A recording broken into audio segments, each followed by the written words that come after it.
fully formed jackal, I could run that town all on my own, dine at all the restaurants, shop in all the shops. No longer would I be trapped in this sorry tomb, eating nothing but moths and sand. Moths and sand had been the diet of the jackal mummies for 4,000 years. Canis was picturing himself shopping and trying on an array of new outfits when Bab Sharkey wandered near one of the jackal hieroglyphs. Now Canis could see Bab close up. "Grrr," Canis growled.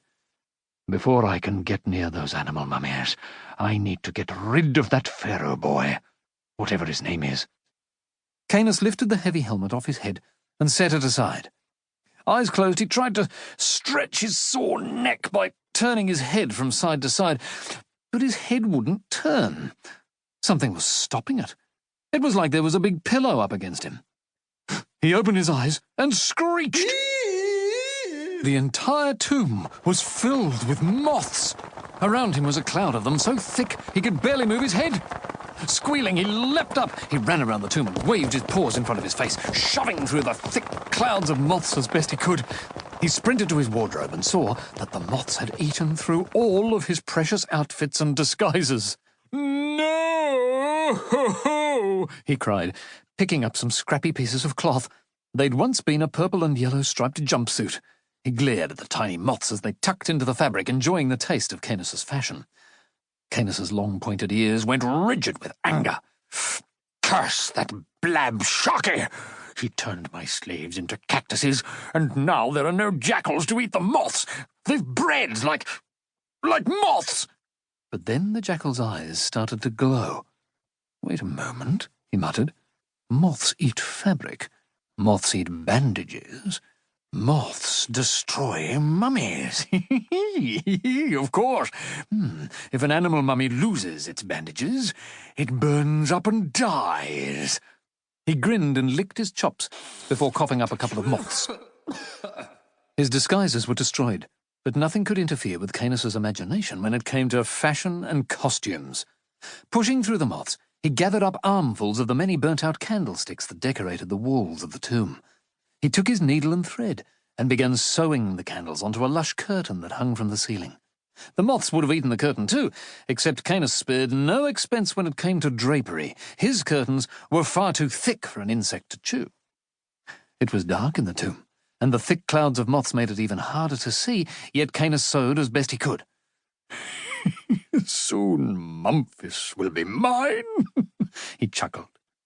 After he pricked his paws for the 100th time, he began to reconsider. "Mumphis won't be mine," he whined.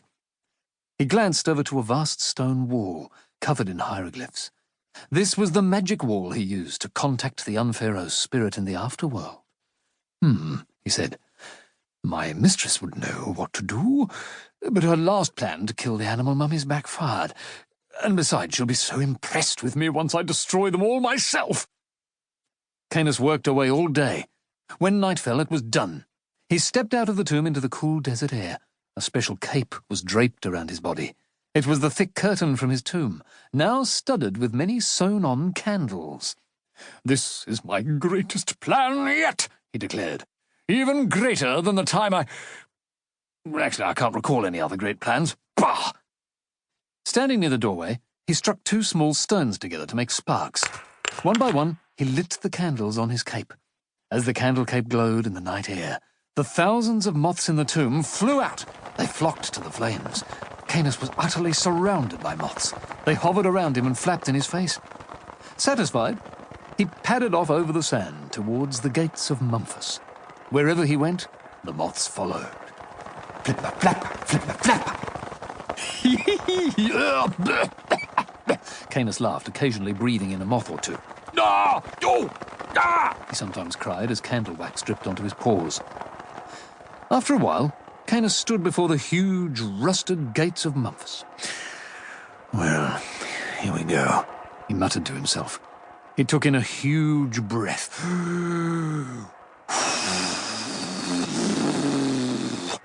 He blew out the candles on his cape. With no light nearby, the moths flew up into the dark sky. "Go in," said Canis. "Go in there, my flapping little beauties."